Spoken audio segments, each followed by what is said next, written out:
Capral is Australia's largest aluminium extrusion business. We have 6 manufacturing plants located all around Australia in the major capital cities, supported by 20 distribution centres.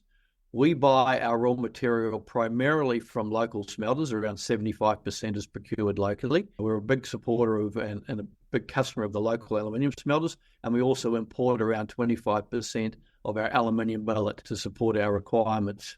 Capral's been around for over 85 years. We're a large company, turnover about 620 million in the last 12 months, employ well over 1,000 people, and have a national footprint. So we're the only national player in extrusion in Australia.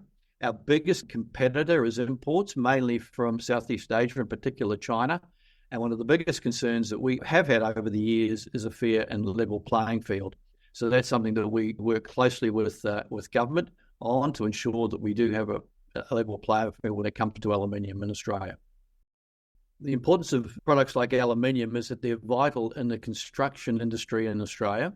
And without those materials, the Australian economy would struggle to survive. So aluminium is very, very important in the construction, not only buildings and building construction, residential and commercial, but also very important in a lot of infrastructure. For example, transport, all the truck bodies are made of aluminium.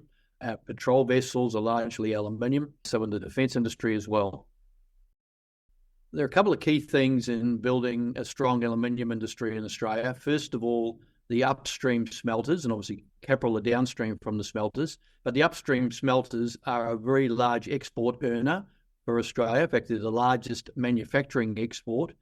And those smelters are currently facing some significant challenges with the energy transition.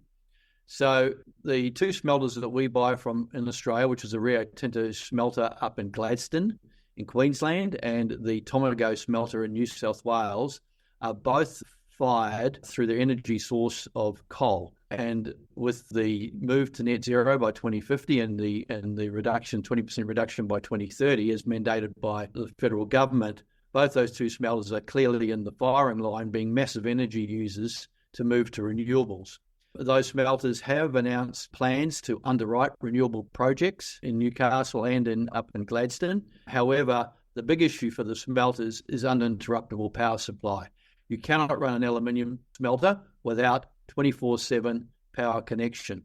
Otherwise, those assets will be lost, and once they go down, they'll go down for good. The technology, doesn't currently exist with renewables to provide 24/7 electricity to the extent that those smelters require. An investment in a company like Capral, being downstream from the smelters, our major exposures are to the residential housing market, the commercial building market, and to a wide range of industrial segments. So while residential housing generates around 40% of our volume, and mostly that goes into window and door frames, as an organisation at Capral, we're not entirely exposed to the residential segment. So as we know, the residential market can go up and down, and and it's cyclical in nature, and we're obviously heading into a downturn next 12 months or so. But Capral is not 100% exposed. We're only 40% exposed to that sector, so we've got a good balance, which will allow us to maintain good levels of profitability despite the downturn in the housing sector.